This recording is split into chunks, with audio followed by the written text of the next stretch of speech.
सत्संगत्वे निस्संगत्वं निस्संगत्वे निर्मोहत्वं निर्मोहत्वे निश्चलतत्वं निश्चलतत्वे जीवन्मुक्तिः पुनरपि जननं पुनरपि मरणं पुनरपि जननी जठरे शयनम् इह संसारे बहुदुस्तारे कृपया पारे पाहि मुरा। श्री गुरुभ्यो नमः। सदाशिव समारंभां शंकराचार्य मध्यमां अस्मदाचार्य पर्यन्तां वंदे गुरु परंपरां। निधाय हृदि विश्वेशं विधाय गुरुवंदनं बालानां सुखबोधाय क्रियते तर्कसंग्रहः। இதுவரையில நாம பராமர்ஷா அப்படிங்கிற பதார்த்தத்தை பார்த்தோம்.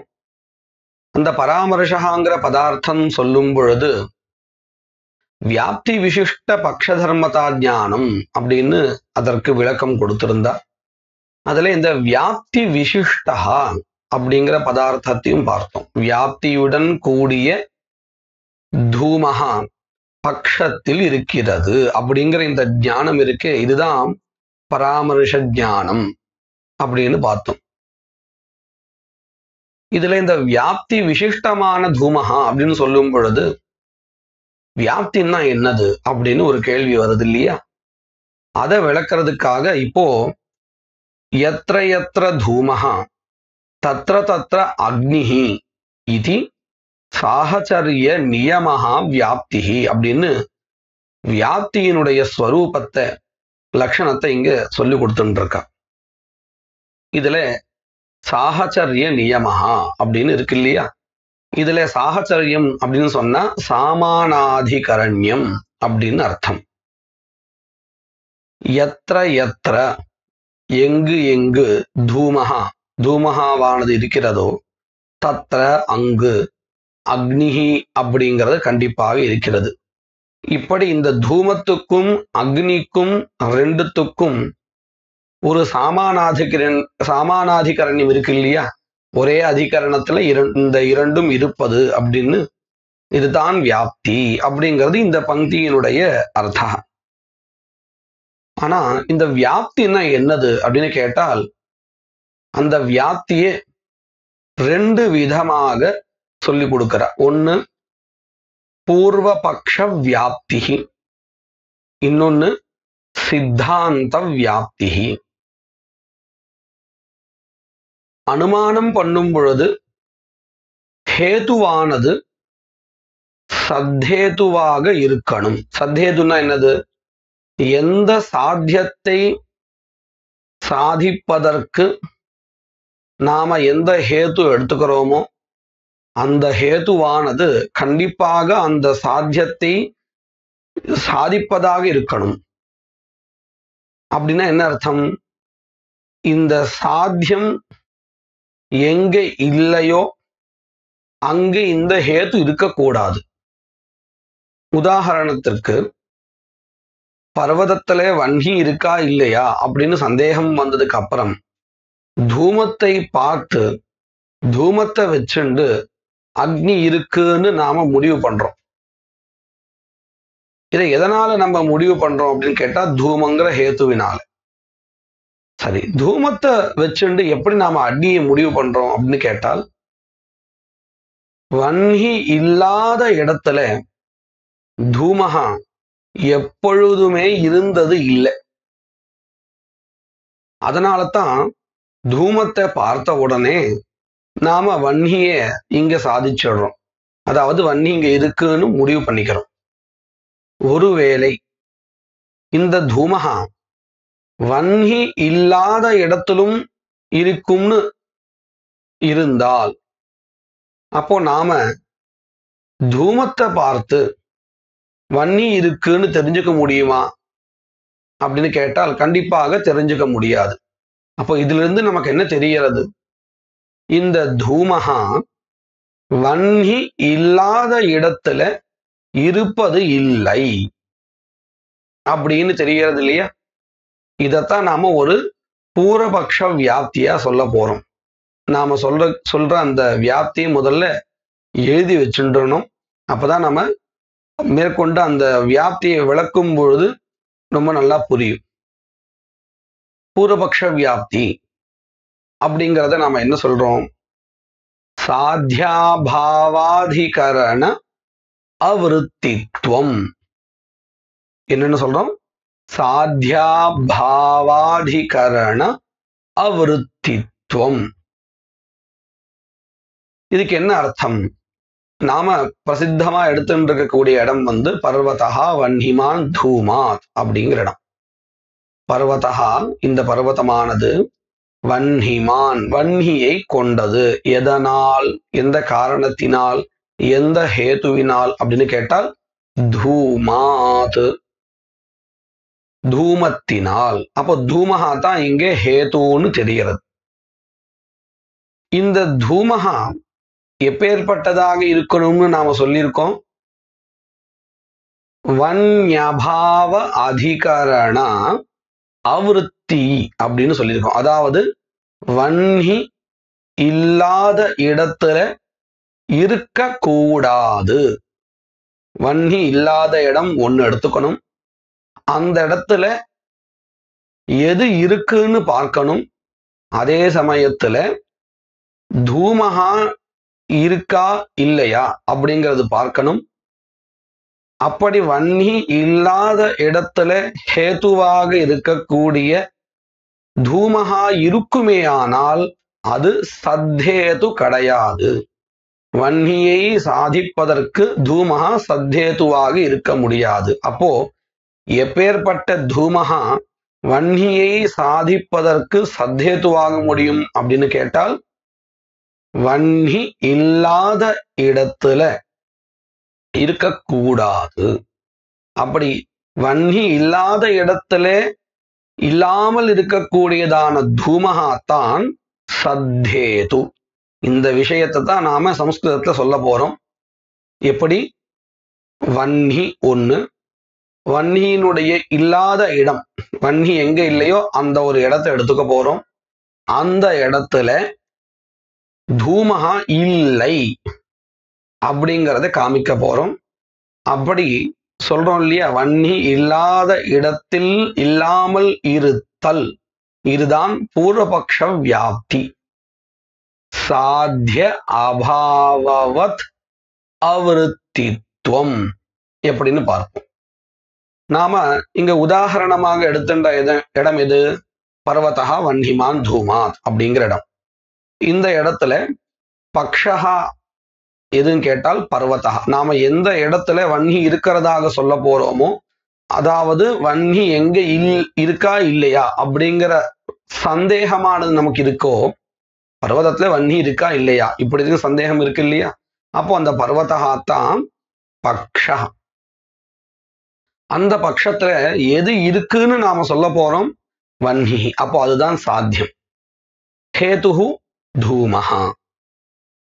இப்போ சாத்திய அபாவவத் அப்படிங்கிற அம்சத்தை எடுத்துப்போம். சாத்திய பதத்தினால வன்னி. வன்யபாவஹா, வன்னியினுடைய அபாவமானது எங்கு இருக்கும்னு நாம பார்க்கணும். ஏதாவது பல இடங்கள் கிடைக்கும். நாம உதாரணத்துக்கு பிரசித்தமாக ஹ்ரதஹா, ஒரு நீர்நிலை, ஹ்ரதஹா தடாகஹா இப்படின்னு ஏதோ ஒன்று எடுத்துக்கலாம். ஹ்ரதஹா ஏன்னா அங்க கண்டிப்பாக வன்னி இருக்காது. அப்போ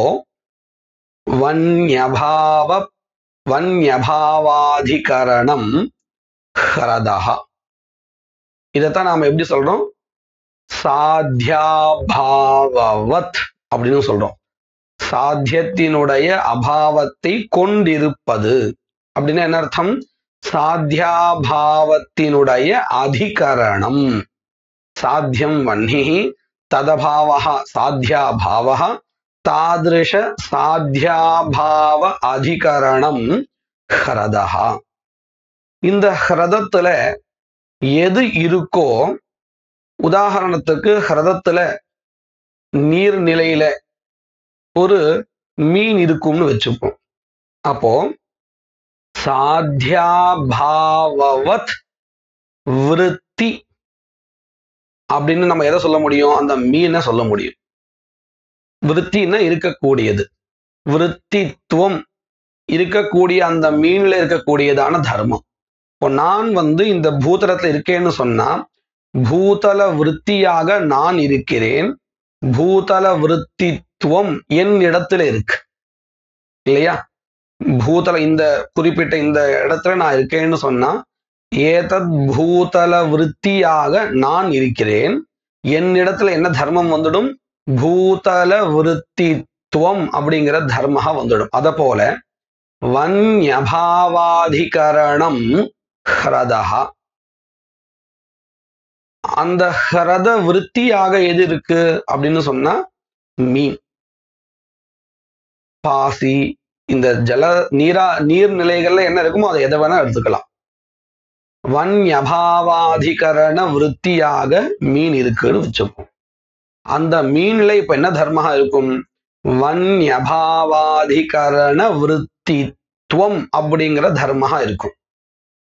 சரி, இந்த மீன்ல வன்யபாவாதிகரண விருத்தித்துவம் இருக்குன்னு சொன்னா வன்யபாவாதிகரண நிரூபித அவிருத்தித்துவம் எங்க இருக்கு அப்படின்னு கேட்டால் என்ன பதில் சொல்லுவோம்? இந்த ஹ்ரதத்துல, இந்த நீர் நிலையில எதெல்லாம் இல்லையோ அந்த எல்லா பதார்த்தங்கள் இடத்திலையும் அவிருத்தித்துவம் வரும். எப்படி? இப்ப இந்த நீர் நிலையில கடஹா இல்லைன்னு வச்சுப்போம். அப்போ வன்யபாவாதிகரண நிரூபித விருத்தித்வா பாவஹா இப்படி சொன்னாலும் சரிதான். வன்யபாவாதிகரண நிரூபித அவிருத்தித்வம், அவிருத்தித்வம் வன்யபாவாதிகரண நிரூபித விருத்தித்வம் மீனே ஷைவாலாதோ, ஷைவால்னா பாசி, அவைகள் இடத்துல என்ன இருக்கு? வன்யபாவாதிகரண நிரூபித விருத்தித்துவம் இருக்கு.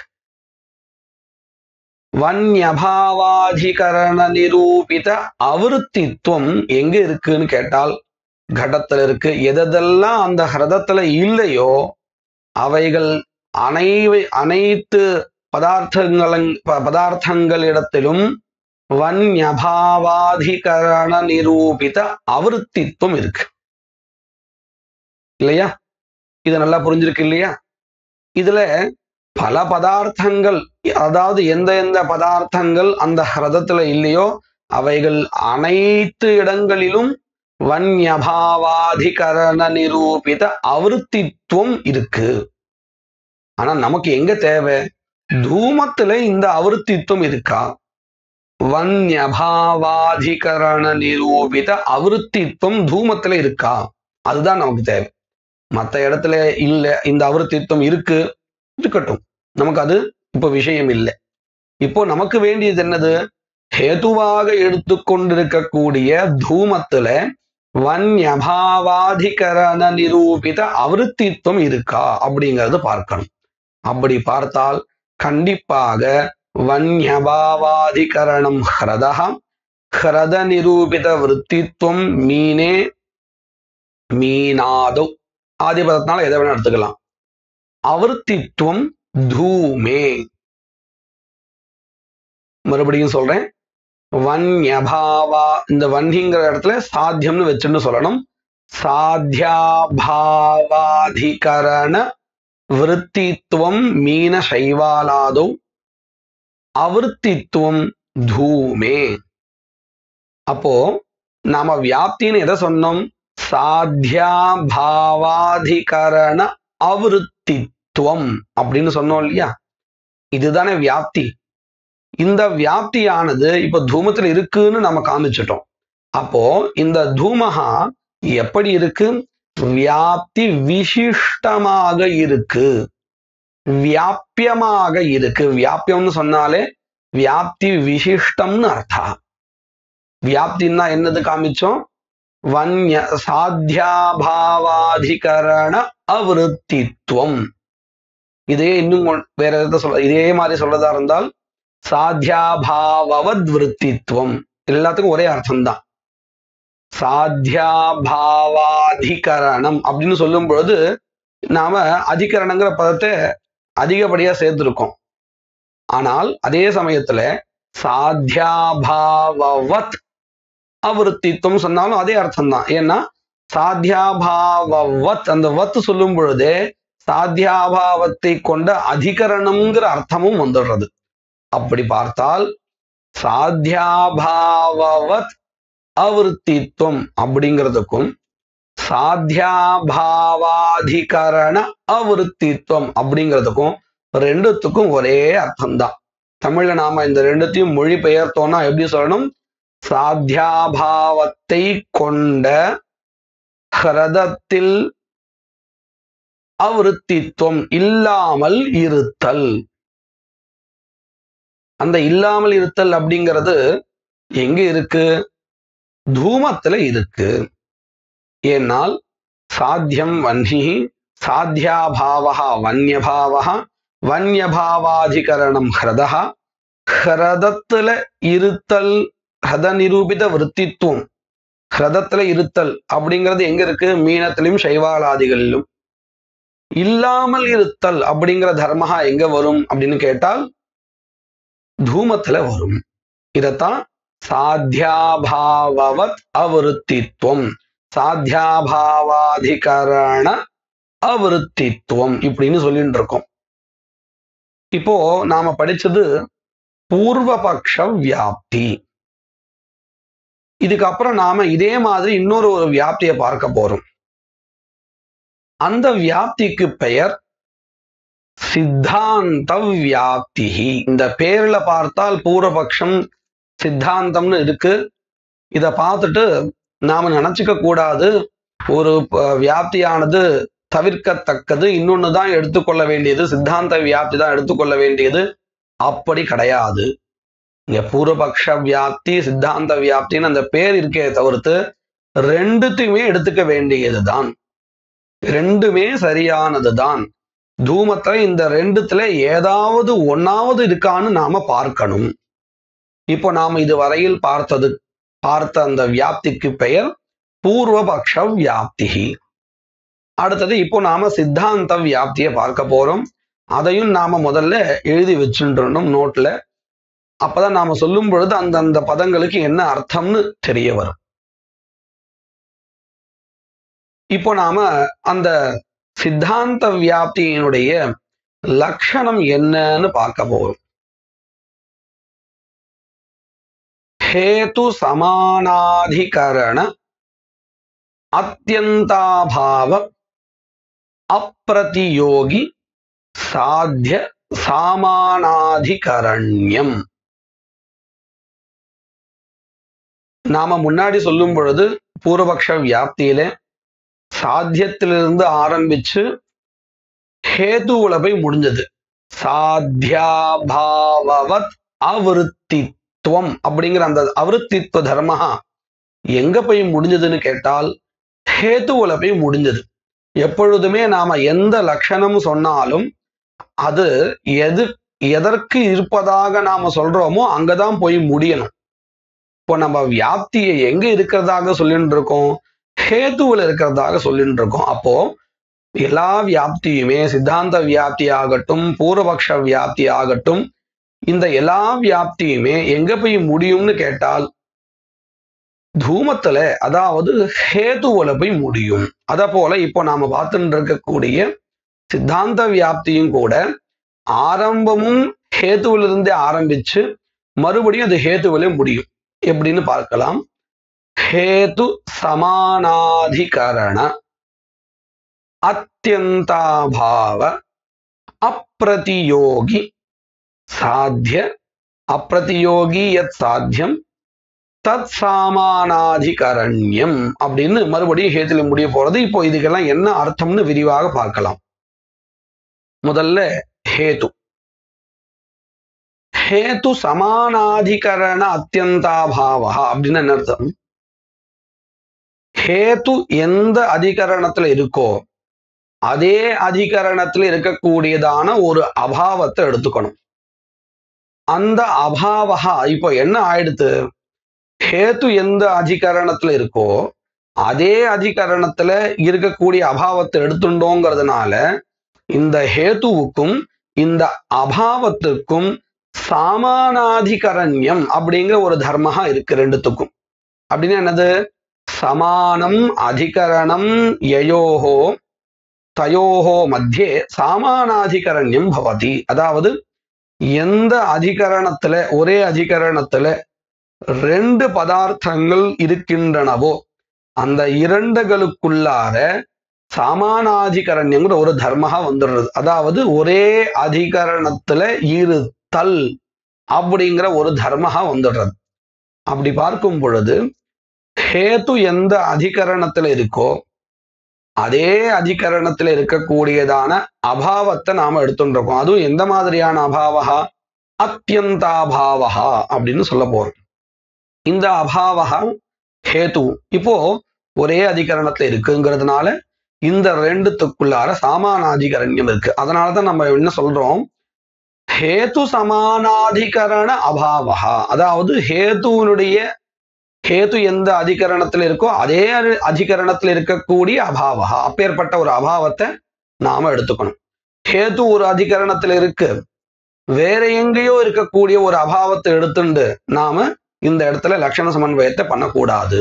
அப்போ என்ன பண்ணணும், வியாப்தி சமன்வயத்துக்கு அமைக்கும் பொழுது ஹேத்து எந்த அதிகரணத்துல இருக்கோ அதே அதிகரணத்துல இருக்கக்கூடியதான ஒரு அபாவத்தை எடுத்துக்கணும். உதாரணத்துக்கு நாம ஹேத்து இப்போ எடுத்துட்டு இருக்கக்கூடிய உதாரணம் எது, பர்வதோ வன்னிமான் தூமாத் அப்படிங்கிற இடம். இந்த இடத்துல ஹேத்துஹு எதுன்னு கேட்டால் தூமஹா. தூமஹா இருக்கக்கூடிய இடம் அப்படின்னு நாம ஒரு இடத்த எடுத்துக்கணும். இப்போ பர்வதத்துலதான் நாம இந்த விவகாரமே பண்ணிட்டு இருக்கோம். இங்க பர்வதத்துல வன்னி இருக்கா இல்லையான்னு நமக்கு தெரியல. அதனால ஏற்கனவே நிச்சிதமான ஒரு இடம், அதாவது ஏற்கனவே நாம தூமத்தையும் வன்னியையும் சேர்ந்து இருக்கிறதாக பார்த்த இடம், அந்த இடத்துல கண்டிப்பா நமக்கு தெரியும், நமக்கு நிச்சிதமா தெரியும் அந்த இடத்துல தூமகாவும் இருக்கு வன்னியும் இருக்கு அப்படின்னு நம்ம ஏற்கனவே பார்த்து நிச்சயிக்கப்பட்ட இடம். மகாநசம்னு எடுத்துப்போம், சமையற்கட்டு. அந்த இடத்துல நாம தூமகாவையும் பார்த்திருக்கோம் வன்னியையும் பார்த்திருக்கோம். சரி, இப்போ நாம தூமகா இருக்கக்கூடிய அந்த இடத்தை எடுத்துப்போம். இப்போ தூமாதிகரணம் அப்படின்னு நாம எதை சொல்றோமோ மகாநசம், அந்த இடத்துல இருக்கக்கூடிய ஒரு அத்தியந்தாபாவத்தை நாம சொல்லணும். அப்படின்னா என்னது, தூமகா இருக்கக்கூடிய அந்த இடத்துல ஏதாவது ஒண்ணு இல்லாம இருக்கும் தானே.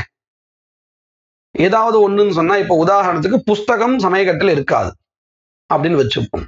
அப்போ ஹேத்துனுடைய அதிகரணம், அதாவது ஹேத்து இருக்கக்கூடிய அதிகரணம் மகாநசம், அந்த மகாநசத்துல எதனுடைய அபாவா இருக்குன்னு பார்த்தோம்னா புஸ்தகத்தினுடைய அபாவம் இருக்கு இல்லையா. அதாவது புஸ்தக பிரதியோகிக புஸ்தகத்வாவச்சின்ன புஸ்தக பிரதியோகிகா அபாவா. இதெல்லாம் நம்ம முன்னாடியே பார்த்திருக்கோம்.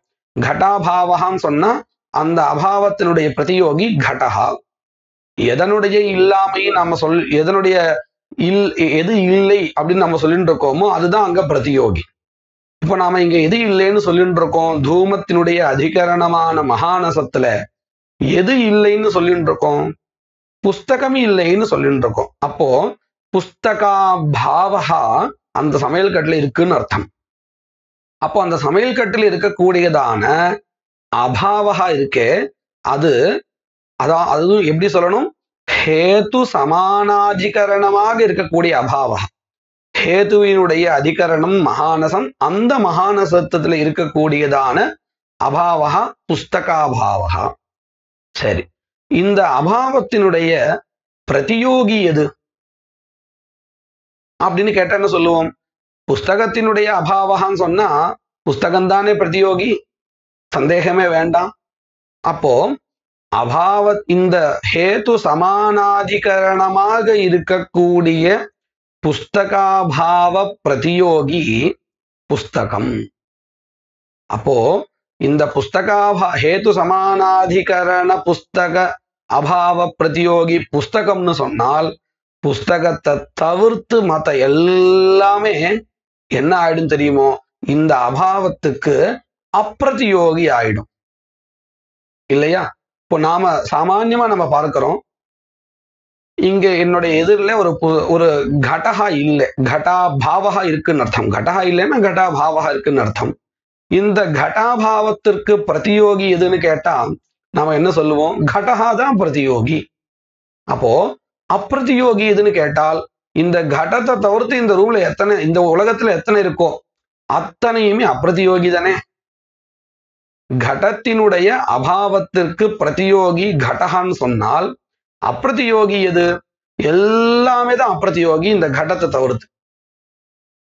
அத போல ஹேதுஹு தூமஹா ஹேது சமானாதிகரணஹ அபாவஹா புஸ்தகாபாவஹா. அந்த அபாவத்தினுடைய பிரதியோகி புஸ்தகம். அப்பிரதியோகி எதுன்னு கேட்டால், புஸ்தகத்தை தவிர்த்து உலகத்தில் இருக்கக்கூடியதான அத்தனை பதார்த்தங்களுமே அப்பிரதியோகியாக ஆகின்றன. அத்தனை பதார்த்தங்களுமே, புஸ்தகத்தை தவிர்த்து மற்ற எல்லா பதார்த்தங்களுமே அப்பிரதியோகியாக இருந்தாலும் கூட நமக்கு இப்போ என்ன வேண்டியிருக்கு? அப்பிரதியோகியாக இருக்கக்கூடியது வன்னியும் ஒன்று தானே, அதுவும் அப்பிரதியோகி தானே. அதுதான் நமக்கு இப்ப வேண்டியதா இருக்கு. ஏன்னா அதுதான் சாத்தியம். எப்படி நாம பூர்வபக்ஷ வியாப்தியை சொல்லும் பொழுது சாத்தியாபாவவத் அவிருத்தித்துவம், அந்த நீர் நிலையில இருக்கக்கூடிய பதார்த்தங்களை தவிர்த்து மற்ற எல்லா பதார்த்தங்கள் இடத்திலையும் சாத்தியாபாவவத் அவிருத்தித்துவங்கிற தர்மஹா இருந்தது. ஆனால் நமக்கு வேண்டியது என்னது? தூமத்துல இந்த சாத்தியாபாவவத் அவிருத்தித்துவம் இருக்கா அப்படிங்கிறத நம்ம பார்த்தோம். ஏன்னா பிரகிருத ஹேது தூமஹாங்கிறதுனால. அத போல இந்த சித்தாந்த வியாப்தியிலுமே ஹேது சமானாதிகரண அத்தியந்தாபாவ அப்பிரதியோகித்துவம், ஹேது சமானாதிகரண அத்தியந்தாபாவ பிரதியோகித்துவம் புஸ்தகத்துவத்துல அப்படின்னு நம்ம புஸ்தகம் அப்பிரதியோகி, அப்பிரதியோகித்துவம் புஸ்தகத்துவத்துல இருக்குன்னு பார்த்துட்டோம்.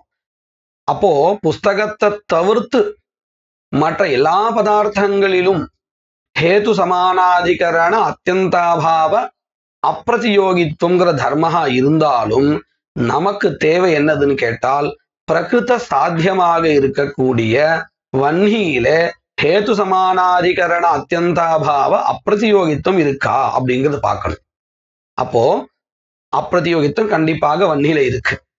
அதை தவிர்த்து இது எப்படி இருக்கு? சாத்தியமாகவும் இருக்கு இந்த வன்னி. அதைத்தான் நம்ம என்ன சொல்றோம்? ஹேது சமானாதிகரண அத்தியந்தாபாவ அப்பிரதியோகி யத் சாத்தியம்.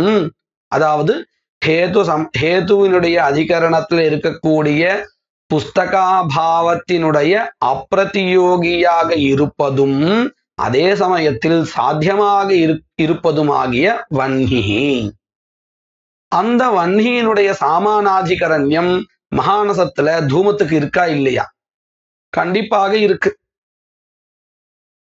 இந்த சாமானாதிகரண்யம் ஹேதுல இருக்குன்னு சொல்றோம் இல்லையா? இதுதான் சித்தாந்த வியாப்தி.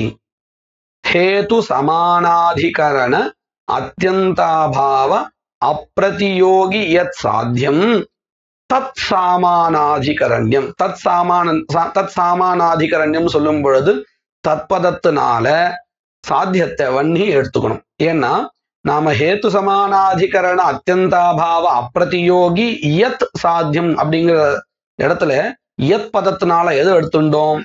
சாத்தியமாக இருக்கக்கூடிய அதே சமயத்துல ஹேத்து சமானாதிகரண அத்தியந்தாபாவ அப்பிரதியோகியாக இருக்கக்கூடிய வன்னியத்தானே சொன்னோம்.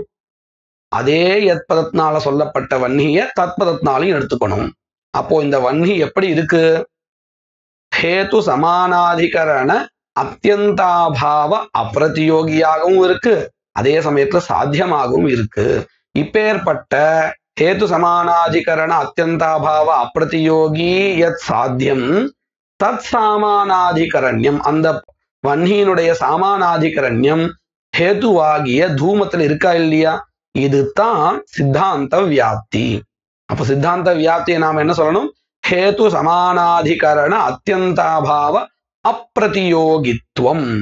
இந்த அப்பிரதியோகித்வம் ஹேது சமானாதிகரண அத்தியந்தாபாவ அது அப்பிரதியோகித்துவம் நிறுத்தக்கூடாது, இன்னும் மேற்கொண்டு சொல்லணும். ஹேது சமானாதிகரண அத்தியந்தாபாவ அப்பிரதியோகி சாத்திய சாமானாதிகரண்யம் இதுவரையில் சொல்லணும். இந்த சாமானாதிகரண்யம் வரையில் சித்தாந்தம் வியாப்தி. மறுபடியும் ஒரு தடவை சொல்றேன். ஹேது சமானாதிகரண அத்தியந்தாபாவ அப்பிரதியோகி சாத்திய சாமானாதிகரண்யம் இதுதான் சித்தாந்த வியாப்தி.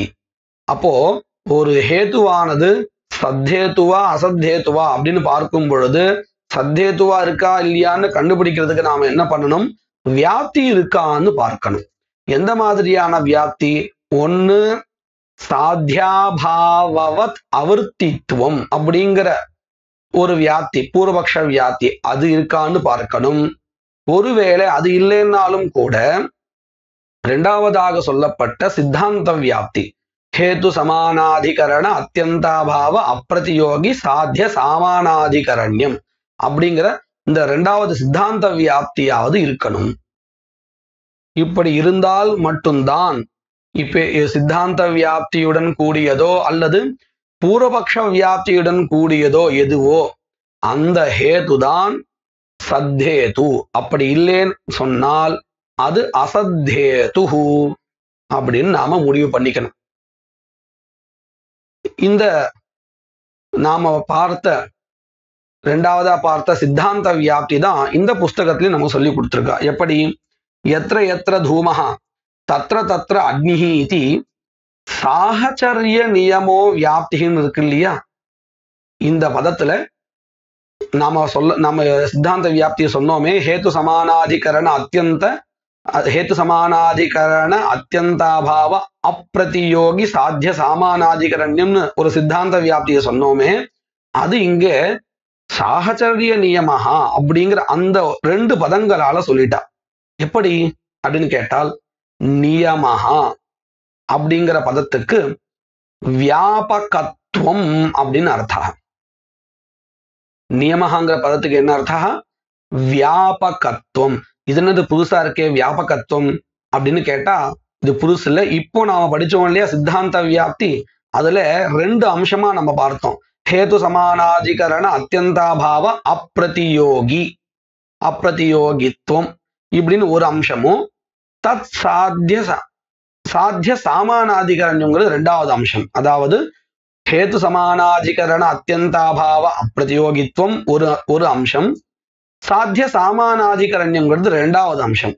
இதுல இந்த முதல் அம்சம் இருக்கு இல்லையா, அதாவது ஹேது சமானாதிகரண அத்தியந்தாபாவ அப்பிரதியோகித்துவம் அப்படின்னு இந்த அம்சம்தான் நியம பதத்தினால சொல்லப்படுறது. நியம பதத்துக்கு வியாபகத்துவம் அர்த்தா, வியாபகத்துவம்ங்கிறது அர்த்தா. எப்படி வியாப்தின்னு நம்ம சொல்றோமோ ஒரு குறிப்பிட்ட ஞானத்திற்கு, அத போல குறிப்பிட்ட ஞானத்திற்கு வியாபகத்துவம் அர்த்தா. அது என்னது புதுசா இருக்கே அப்படின்னு கேட்டா, புதுசெல்லாம் இல்லை, இதுலயே ஒரு அம்சம். அதாவது வியாபகத்துவம்னா என்னது? ஹேது சமானாதிகரண அத்தியந்தாபாவ அப்பிரதியோகித்துவம் அப்படிங்கிற இந்த அம்சம் தான் வியாபகத்துவம். சரி, அதுக்கப்புறம் சாஹச்சரியம்னு ஒண்ணு இருக்கு இல்லையா, அந்த சாஹச்சரியத்துக்கு என்ன அர்த்தம்? சாமானாதிகரண்யம் அப்படின்னு அர்த்தம். சாத்திய சாமானாதிகரண்யம்னு அர்த்தம். இப்ப நல்லா கவனிங்கோ. சித்தாந்த வியாப்தியை நாம ரெண்டு அம்சமா வச்சுட்டோம். முதல் அம்சம் ஹேது சமானாதிகரண அத்தியந்தாபாவ அப்பிரதியோகித்துவங்கிற அம்சா. ரெண்டாவது அம்சா சாத்திய சாமானாதிகரண்யம். இந்த முதல் அம்சா இருக்கு இல்லையா, ஹேது சமானாதிகரண அத்தியந்தாபாவ அப்பிரதியோகித்துவம், அதுதான் நியம பதத்துக்கு, அதாவது நியம பதத்துக்கு வியாபகத்துவம்னு அர்த்தான்னு சொன்னோமே, அந்த வியாபகத்துவமே இதுதான். சாஹச்சரியம் அப்படிங்கிறதுக்கு சாமானாதிகரண்யம் அர்த்தா. அப்போ இந்த பதத்தையே நாம உல்டாவா பண்ணிண்டால், சாஹச்சரிய நியமகான்னு இருக்கு இல்லையா, இதே பதத்தை நியத சாஹச்சரியம்னு வச்சிருந்தால் நாம இவ்வளவு நேரம் பார்த்ததான சித்தாந்த வியாப்தி வந்துடும் இல்லையா. வியாபக சாமானாதிகரண்யம் நியத சாஹச்சரியம் அப்படின்னு நாம பதத்தை மாற்றி வச்சிருந்தால் என்ன அர்த்தம் வரும்? நியம பதத்துக்கு வியாபகத்துவம் அர்த்தா, சாஹச்சரிய பதத்துக்கு சாமானாதிகரண்யம் அர்த்தா.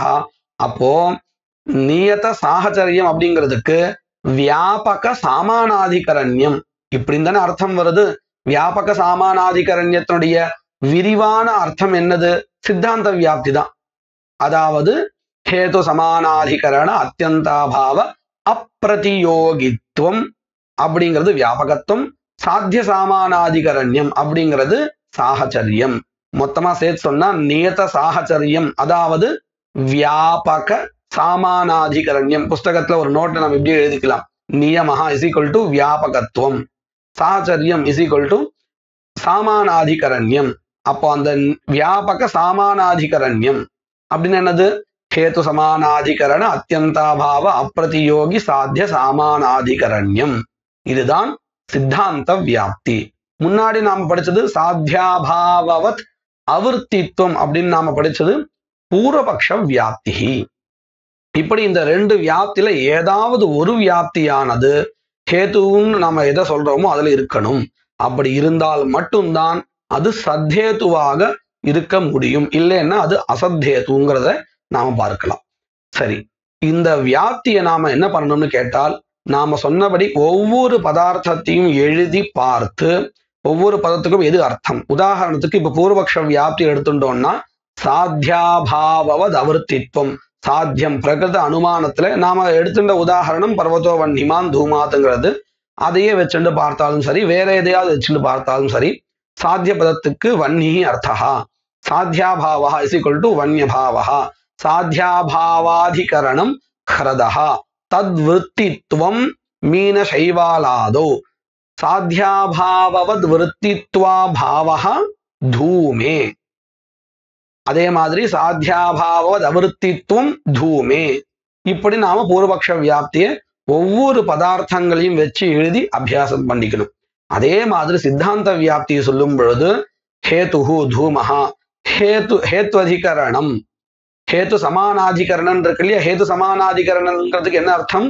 ஹேத்து எந்த அதிகரணத்துல இருக்கோ அதே அதிகரணத்தில் இருக்கக்கூடியதான அபாவஹா. அப்போ ஹேதுஹு தூமஹா ஹேத்வதிகரணம் மகானசா, தத்விருத்தி அத்தியந்தாபாவஹ இத்யுக்தே புஸ்தகாபாவஹ, தாதृश அபாவஸ்ய பிரதியோகி புஸ்தகம், அப்பிரதியோகி எது? வன்ஹி.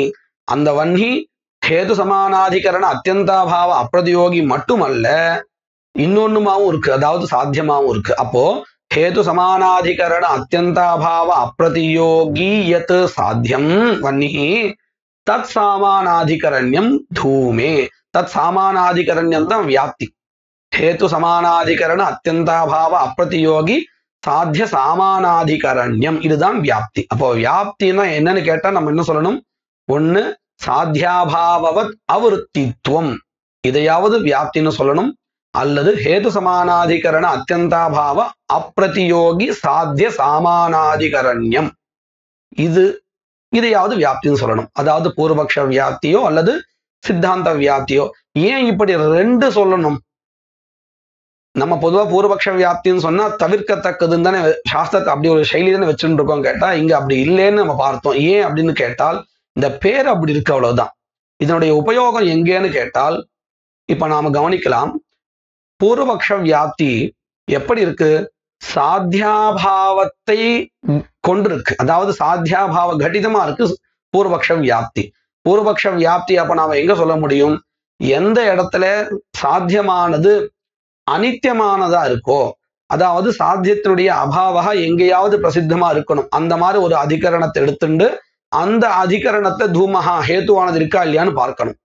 ஒருவேளை சாத்தியமானது நித்தியமான பதார்த்தமா இருந்தால் அப்போ நம்ம எப்படி சாத்தியாபாவத்தை ஒரு இடத்துல காமிச்சு அந்த இடத்துல இந்த ஹேத்துவானது இருக்கா இல்லையா பார்க்க முடியாது. இப்போ வன்ஹி அனித்திய பதார்த்தம், அதனால சாத்தியாபாவா வன்யபாவா வன்யபாவாதிகரணம் ஹ்ரதஹா அப்படின்னு நம்ம காமிச்சுட்டு இருக்கோம். ஆனால் ஒருவேளை சாத்தியமானது நித்திய பதார்த்தமா இருந்தால் சாத்தியாபாவத்தை நாம எங்க போய் காமிக்கிறது? அதனால என்ன ஆறது? சாத்தியம் எங்க நித்தியமாக இருக்கிறதோ அந்த இடத்துல இந்த பூர்வபக்ஷ வியாப்தியானது நம்மளால சொல்ல முடியாது. அதற்காகத்தான் சித்தாந்த வியாப்தின்னு இன்னொன்னு வச்சுட்டு இருக்கா. அந்த சித்தாந்த வியாப்தியில ஹேத்துனுடைய அபாவமும் தேவை இருக்காது. நல்லா கவனிச்சா தெரியும். ஹேத்து சமானாதிகரண அத்தியந்தாபாவகம் தான் இருக்கு. ஹேத்துனுடைய அபாவத்தையும் சொல்லல, சாத்தியத்தினுடைய அபாவத்தையும் சொல்லல. ஹேத்துவினுடைய அதிகரணத்திற்குரிய ஏதோ ஒரு அபாவம், அதை பத்தி தான் இங்க எடுத்துண்டு அந்த அபாவத்துடைய பிரதியோகி எது அப்பிரதியோகி எதுன்னு சொல்லிட்டு இருக்கா. ஆனால் பூர்வபக்ஷத்துல என்ன ஆயிடுறது, சாத்தியத்துடைய அபாவமானது உள்ள வர்றது. அப்போ எந்த இடத்துல சாத்தியம் நித்தியமானதா இருக்கோ அல்லது ஹேத்து நித்தியமானதா இருக்கோ அந்த இடத்துல நாம பூர்வபக்ஷ வியாப்தியை சொல்ல முடியாது. அதற்காக இன்னொரு ஒரு ஏற்பாடாக சித்தாந்த வியாப்தியை வச்சுட்டு இருக்கா. இந்த விஷயத்தை நாம மேற்கொண்டும் இன்னொரு இடத்துல படிக்க வேண்டியதான ஒரு சூழல் இருக்கு. அங்க இன்னும் கொஞ்சம் விஸ்தாரமாக பார்க்கலாம். இந்த வியாப்தியை நல்லா பழகிக்க வேண்டியது.